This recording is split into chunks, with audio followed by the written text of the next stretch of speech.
After being relegated to Italy's Serie B 4 separate times from 1999 to 2010, Atalanta found themselves in Italy's second division again in the 2010-2011 season. But where they were compared to what their stature is now is one of the best long-shot success stories in world football. This is a club that has only won a single Coppa Italia way back in 1962-1963, and before the last 2 years finished no higher than 5th in Italy's Serie A, and sustained droughts of 24 years and 27 years which saw them not qualify for European football. In the late 80s, early 90s, Atalanta made a Cup Winners' Cup semi-final and a UEFA Cup quarter-final, but never a Champions League or European Cup spot and no other silverware to speak of despite some Serie B league titles. Located in Bergamo, Lombardy, in northern Italy in the shadows of Milan, which for most of the 80s and 90s was the center of world football with the world's best players, they struggled to put together consistent competitive seasons in the top flight, and would always hover mid-table or near the drop zone, hoping to avoid relegation. They were the very definition of a yo-yo club, a term given to teams who always bounce between higher and lower divisions. They were in the sense the Italian West Brom. 3 separate times in the last 20 years did Atalanta get relegated and then immediately promoted again, which makes it hard to manage a squad's spending balance when you are juggling a higher Serie A payout versus the significant drop in revenue that comes with relegation and playing in the lower leagues. From 2006 to 2010, Atalanta had managed to stay up for 4 straight years, but the 4th year saw them go down again, and heading into the 2014-2015 season, having finished 12th, 15th, and 11th 3 prior years, one was left to wonder if the 4th year would come back to haunt them again. It very nearly did, as Atalanta finished 17th, barely holding off relegation against Cagliari by 3 points despite losing their last 2 matches. Before the season, the first central figure to our story was brought on board. Attacking mid Alejandro Papu Gomez joined the club for a fee of £4.82 million, and went on to lead the club in goals in the next season in 2015-2016, which was a 13th place finish. Unfortunately for Atalanta, he only scored 7 goals. Work needed to be done in order for them to avoid relegation again, and prolific Argentine goalscorer Herman Denis left the club a year earlier, so an overhaul of attacking players needed to be added to score enough goals at the top level. The 15-16 season also saw more figures of the modern team added for very small fees.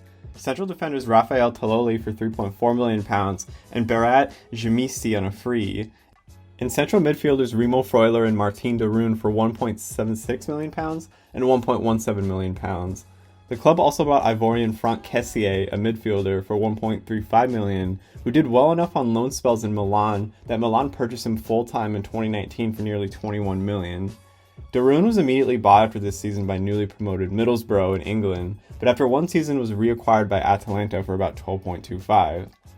In order to spice up the attack to stay in Italy's top flight, the club announced the hiring of Gian Piero Gasperini, who was well known all throughout Italy for his supreme, high-risk, win-at-all-costs attacking style of football.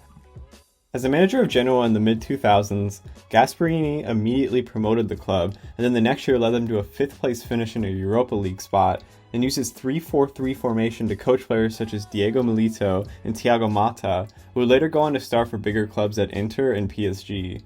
His reign as manager came to an end in 2011, as he was sacked after only accruing 11 points in 10 games. Gasperini took a year off from coaching, and on July 24, 2011 was named the manager of Inter Milan. Jose Mourinho, the former Inter boss himself, praised Gasperini as a coach and who, quote, gave me the greatest difficulty as a manager. He was such a hot managerial prospect that back in 2009 it was reported that Sir Alex Ferguson had earmarked him to be the next Man United assistant, and even to one day be ushered in as the next Man United manager once he retired. Despite being Inter's 5th choice in the interview process, as critics in Italy wondered if his style would work at bigger clubs, he was hired as Inter boss. But some wondered if his 3-4-3 had been figured out by opponents, as he was sacked after just 5 games in charge at Inter, going winless and claiming just a point away to Roma in 4 losses. Inter sat at 17th in the table, and his final blow was a 3-1 loss to newly promoted Novara FC.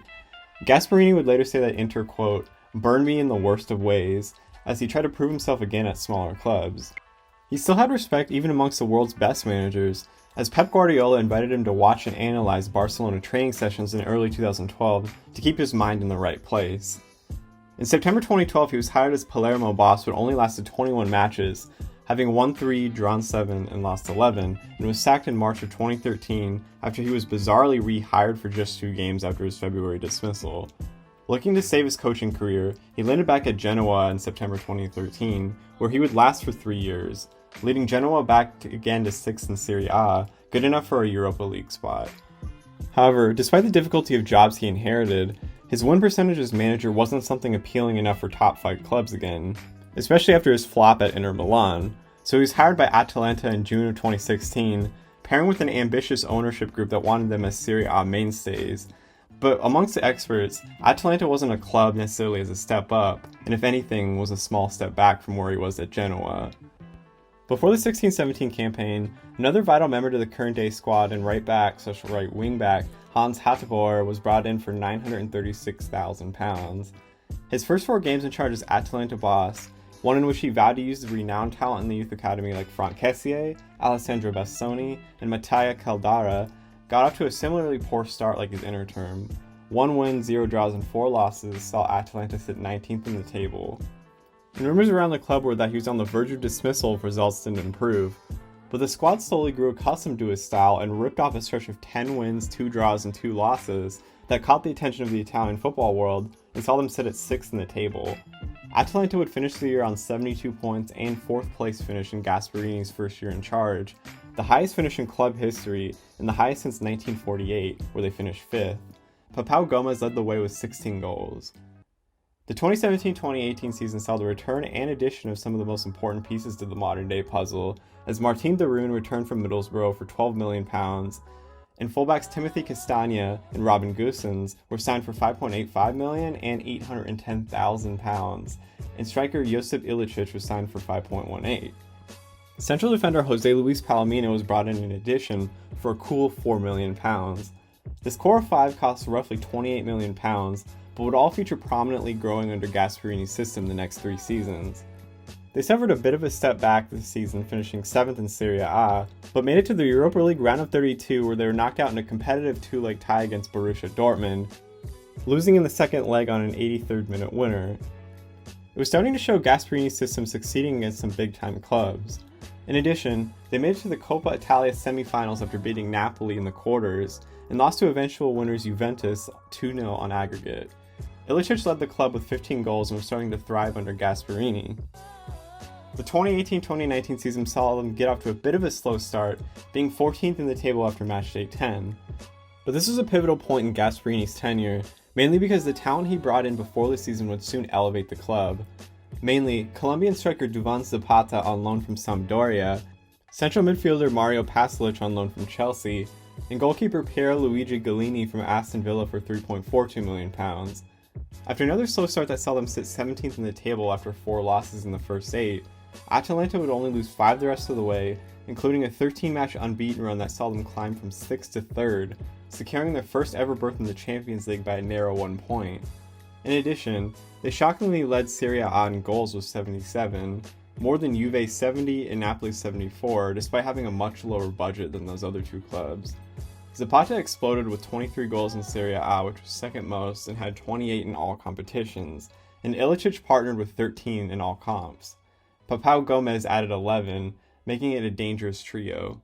But while Atalanta were known to put up comically high scorelines against smaller clubs, this season started to show them drubbing bigger sides, including a 4-1 win against Inter Milan and a 3-1 away win against Lazio were the highlights.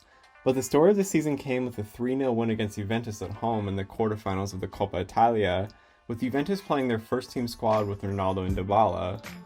The club would defeat Fiorentina in the semi-finals and narrowly lose the final to Lazio 2-0 after a Milinkovic-Savic 82nd minute winner.